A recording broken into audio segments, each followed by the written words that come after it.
You are watching Shalom World News. I'm David Kerr from Lansing in Michigan, and these are your latest news headlines from around the world. A new law in the state of Tennessee that restricts abortions based upon sex, race, or a prenatal diagnosis of Down syndrome has been given a legal green light. On Wednesday, the 6th US Circuit Court of Appeals allowed the law to come into effect. That's despite having initially blocked it last September. The law was first enacted in July 2020, but has been stalled by legal objections ever since. The legislation also bans abortion after the point at which a fetal heartbeat can be detected, which is as early as 6 weeks into pregnancy. The pro-life campaign group Susan B. Anthony List welcomed this week's court decision and described Tennessee's new law as a landmark, which they said reflects the overwhelming consensus of most Americans who oppose lethal discrimination against unborn children and want far greater limits on abortion than is presently the case. Tennessee's new law could still be subject to further legal challenge. It could also be impacted by impending rulings by the US Supreme Court relating to the issue of abortion.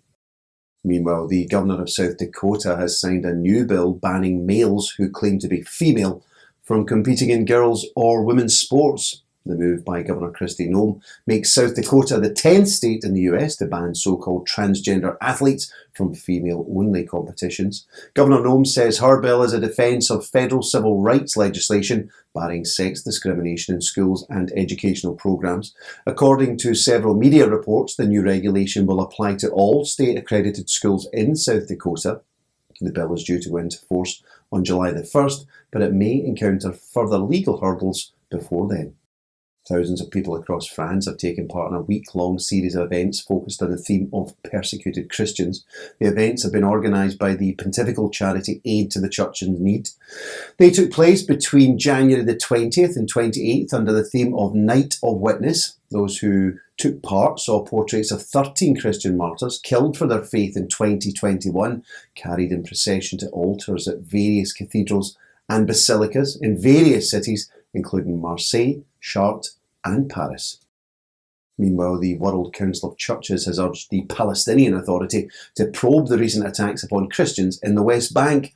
The appeal by the WCC comes in the wake of 2 attacks last week against Christians in the cities of Nablus and Bethlehem. On January the 24th, unidentified assailants manhandled a Greek Orthodox monk belonging to Jacob's Well Monastery in Nablus. Then 4 days later, a Christian family in Nahalim village near Bethlehem was attacked during a land dispute with neighbours, resulting in 2 members of the family being hospitalised.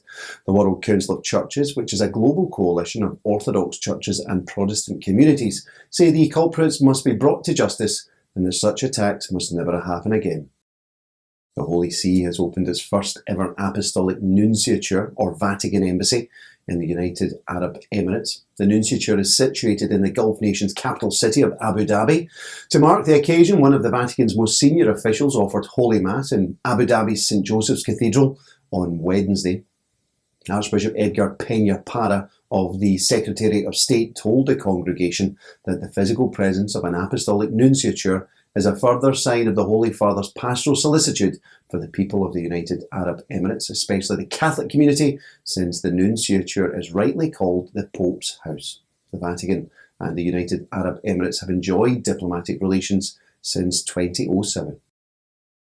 Sri Lanka's most senior Catholic cleric has refused to attend the country's official Independence Day ceremony on February the 4th because of a lack of, quote, real freedom in the country. Cardinal Malcolm Ranjith of Colombo has been critical of the Sri Lankan government over its investigations into the Easter Sunday bombings of 2019. They were a series of coordinated Islamist attacks upon churches and other locations which killed 267 people and injured approximately 500 others. Cardinal Ranjith says the government's investigations have not yet revealed the real conspiracy. He's also critical of an investigation into the recent discovery of a grenade in a Catholic church in a suburb of Colombo last month.